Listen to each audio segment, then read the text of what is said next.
nosotros pasamos a recibirlo de una manera digna, Cristo viene y entra en nosotros. Cuando Cristo entra en nosotros, en ese momento Cristo y yo, voy a hablar de mi persona, Cristo y yo nos estamos haciendo uno en ese momento, a través de su cuerpo. Yo recibo a Cristo. Cristo se disuelve, si lo queremos hablar de esa manera, se disuelve en mi lengua. Entonces absorbo sus cuerpos, sangre, alma y divinidad en mi ser. Y en ese momento Cristo y yo somos uno. Pero como dice la palabra de Dios, que todos comemos del mismo pan, porque uno solo es el pan, aunque somos muchos miembros, pero todos comemos del mismo pan, en ese momento todos estamos haciéndonos parte del mismo cuerpo, que es el cuerpo de Cristo. Entonces, usted pasa a comulgar juntamente conmigo, usted recibe el mismo cuerpo de Cristo que yo estoy recibiendo. Y en el momento que yo estoy haciéndome uno con Cristo, usted se está haciendo uno con Cristo, pero usted y yo, mi querido amigo, nos estamos haciendo uno entre nosotros. Y se cumple esa perfección de unidad que dice Jesús. Yo en ellos, tú en mí, para que sean perfectos en unidad. Un solo cuerpo, un solo Señor, una sola fe, un solo espíritu entre nosotros. Y está diciendo acá que Jesús, y dijo Jesús claramente, si no coméis la carne del Hijo del Hombre y no bebéis su sangre, no tenéis vida en vosotros. El que come mi carne y bebe mi sangre, tiene vida eterna, y yo le resucitaré en el último día. Mis queridos amigos, los cristianos de la primera iglesia sabían perfectamente lo que significaba recibir a Cristo en el cuerpo. Sabían lo que significaba recibir a Cristo en el pan. Ellos sabían muy bien lo que significaba la Eucaristía. Si esto hubiera sido una simple galleta salada, mi querido amigo, no hubiera valido la pena morir por Cristo. No hubiera valido la pena reunirse secretamente en las catacumbas, en lugares escondidos, a celebrar la fracción del pan. Si hubiera sido una simple galleta, una galleta yo me la puedo comer en mi casa y no tengo ningún problema. ¿Por qué voy a poner mi vida en riesgo de ser lanzado a las fieras en el Coliseo por irme a comer una galleta? Esa galleta me la puedo comer en mi casa y no pasa nada. Es un símbolo, pero ellos sabían muy bien que no era un símbolo. Por eso es que ellos se escondían, se reunían para partir el pan, porque ellos sabían muy bien que ese era el cuerpo de Cristo que estaban recibiendo en ese momento. Y porque ellos tenían muy claro lo que Jesús había enseñado. El que come mi carne y bebe mi sangre, tiene vida eterna, y yo le resucitaré en el último día. Mi querido amigo, ¿cuánta gente en nuestra iglesia no pasa a recibir el cuerpo de Cristo? ¿Cuánta gente no pasa a comulgar porque no pueden pasar a comulgar? Porque no tienen una vida idónea, una vida adecuada, no tienen una comunión con Dios, no están en una gracia perfecta con Dios y por lo tanto no pueden pasar a comulgar. Y mucha gente se queda sentada en las bancas y creen que solo por el acto de haber estado presente en una misa y haber escuchado y hacer una comunión espiritual ya es suficiente, ya estuvo. Mi querido amigo, Jesús dice claramente, el que no come mi carne, el que no beba mi sangre, no tiene vida eterna. El que la come y la bebe sí tiene vida eterna. Y hay mucha gente, mi querido amigo, que prefiere más estar en el pecado, estar en el mundo, que recibir la vida eterna. Una vez yo estaba viendo un programa en un canal de televisión que saca mucha historia sobre animales, y ellos estaban sacando un programa en cierto país, que ellos estaban diciendo que había un problema. Ellos tenían una plaga de monos. Y estos monos estaban destruyendo sus cosechas, destruyendo sus graneros y una serie de cosas, y tenían esa plaga de monos y no sabían cómo contrarrestar los monos. Entonces se les ocurrió hacer una trampa de monos, y la trampa de monos es bien sencilla. Lo que hacían era que tomaban un coco, le sacaban el agua, solo dejaban el huequito del coco, pero adentro lo llenaban de arroz, le ponían arroz a la mitad.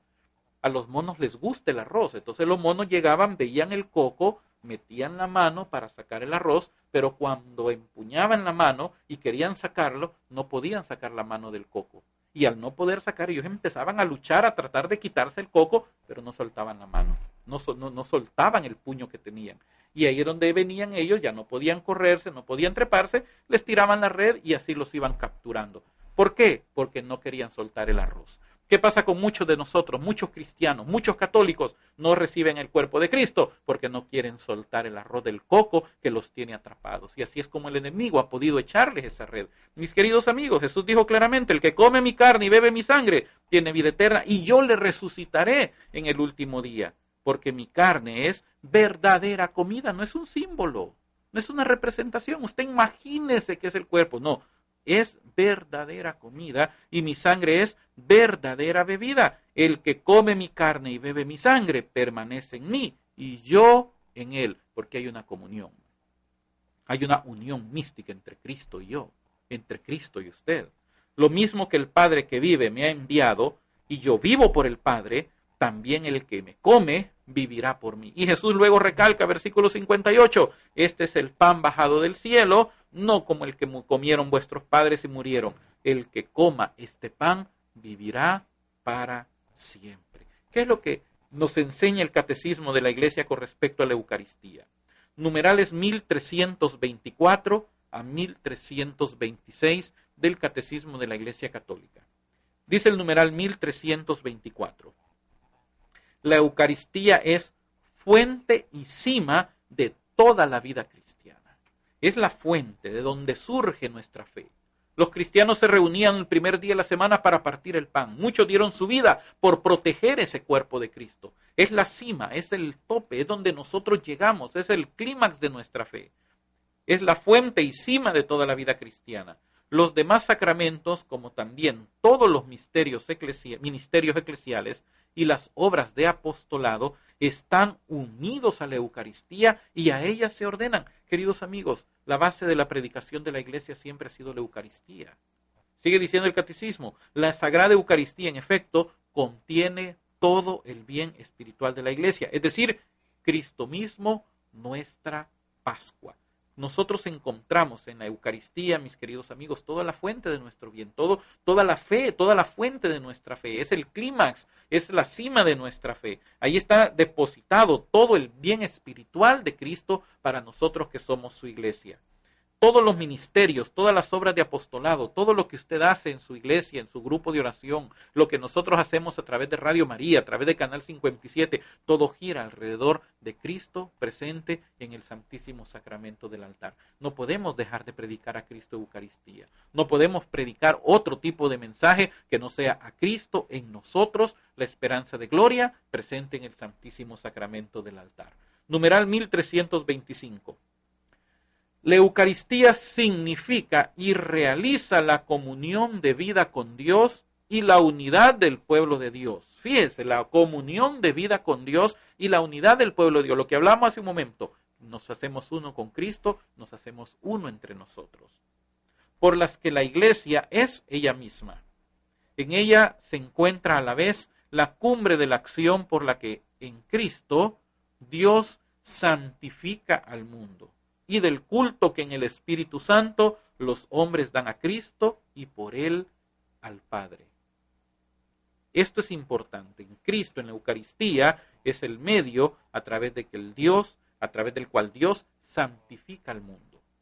Estos son los dos pilares, las dos columnas. Si usted ha leído los sueños de San Juan Bosco, él vio dos columnas donde la iglesia se amarró fuertemente para soportar las embestidas de los enemigos. La Eucaristía y María. Muchos santos han enseñado que si uno quiere llegar a ser santo, uno tiene que frecuentar la Eucaristía y tiene que ser devoto de nuestra Madre Santísima. Aquí lo está diciendo el Catecismo claramente. A través de la Eucaristía Dios santifica al mundo y es el culto que en el Espíritu Santo nosotros damos a Cristo a través del Padre. Por esto es un misterio, por eso es que el sacerdote dice después, por Cristo, con Él y en Él. Son tres partes importantes, porque todo esto lo hacemos por Cristo. Lo hacemos con Cristo y lo hacemos en Cristo. Y a través de Cristo, como dice, por Cristo, con Él y en Él, a ti Dios Padre, en la unidad del Espíritu Santo, todo honor y toda gloria por los siglos de los siglos. Esto es algo que solo el sacerdote lo puede decir. Hay mucha gente que cuando el sacerdote lo dice o lo dice cantado, toda la gente lo está cantando. No, eso solo lo tiene que decir el sacerdote. Nosotros solamente lo escuchamos y luego respondemos amén a lo que él acaba de decir. Por Cristo, con Él y en Él, a ti Dios Padre omnipotente, en la unidad del Espíritu Santo, todo honor y toda gloria por los siglos de los siglos. Es ese gran misterio que encontramos a través de Cristo presente en la Eucaristía. Y en el numeral 1326, finalmente, en la celebración eucarística nos unimos ya a la liturgia del cielo y anticipamos la vida eterna cuando Dios será todo en todos. Aquí cuando nosotros nos reunimos en la iglesia, celebramos la misa, mis queridos amigos, eso es lo que vamos a hacer por la eternidad. Muchos dicen, ¿qué vamos a hacer en el cielo? Cuando yo era niño, yo recuerdo que a mí me decían, una vez pregunté, ¿y en el cielo qué vamos a hacer? Y alguien me dijo, no, si en el cielo vamos a hacer como los angelitos. Y yo como niño, yo pensé, ¿cómo son? Y los angelitos, yo los he visto en las estampitas que están sentados en una nube con sus alitas y con una arpa tocando. Y yo dije, estar sentado en una nube. Y yo era un niño hiperactivo y dije, no hombre, qué fastidio va a ser estar en el cielo. Yo para esa gracia, yo no quiero ir al cielo para estar sentado con una arpa tocando. No, eso es que aburrido, porque como niño para mí estar sentado era castigo. Yo tenía que estar corriendo, destruyendo, haciendo esto. En el cielo, queridos amigos, nosotros vamos a estar por la eternidad adorando a Cristo presente, ya no en la Eucaristía. Hoy lo vamos a ver a Él tal y como Él es, dice la palabra de Dios. Dice San Juan que también nosotros vamos a ser semejantes a Él porque le veremos a Él tal y como Él es. Por eso es que los que tenemos esta esperanza, dice San Juan, debemos de purificarnos todo el tiempo. Entonces, en el cielo nos vamos a unir. Cuando nosotros ya estamos acá en la misa, estamos ya unidos a la liturgia del cielo, con la iglesia triunfante. Los que ya están delante del Cordero celebrando esas bodas, nosotros aquí estamos celebrándolas como una sombra, una tipología de lo que vamos a hacer en el cielo por toda la eternidad. Ya no vamos a contemplar a Cristo en un pedazo de pan, hoy vamos a contemplar a Cristo en toda su gloria y en todo su esplendor como sacerdote. Ya no vamos a ver a nuestros sacerdotes, hoy vamos a ver a Cristo como nuestro sumo y eterno sacerdote, consagrándose, ofreciéndose, entregándose nuevamente por cada uno de nosotros. Y eso es lo que dice el catecismo, anticipamos la vida eterna cuando Dios será todo en todos. Por eso, mis queridos amigos, tenemos que tener mucho cuidado con la Eucaristía. ¿Qué es lo que dice San Pablo? Que muchos no disciernen el cuerpo y la sangre de Cristo. Por eso dice San Pablo que por eso hay muchos enfermos, muchos achacosos y algunos hasta ya están muertos.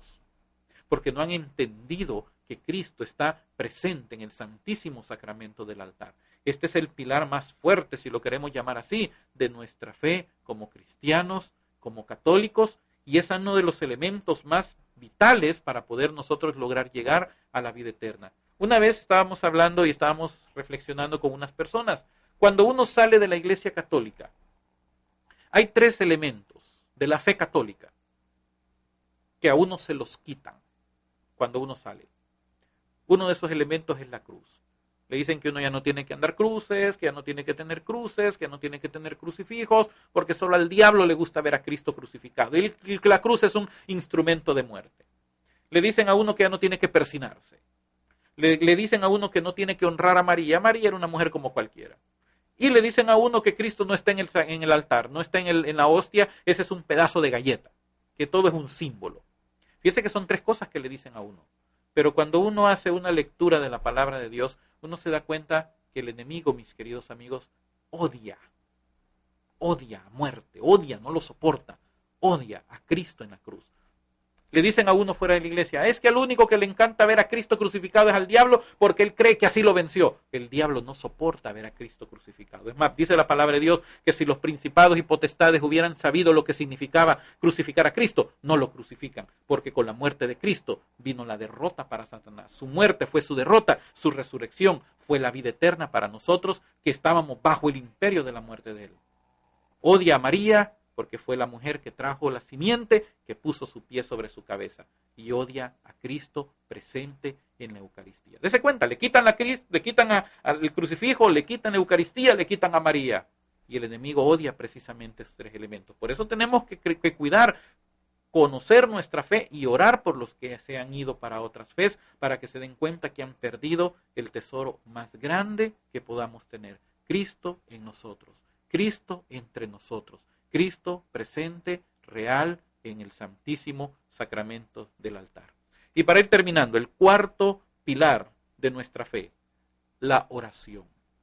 Estamos leyendo que se mantenían constantes en la enseñanza de los apóstoles, en la comunión, en la fracción del pan.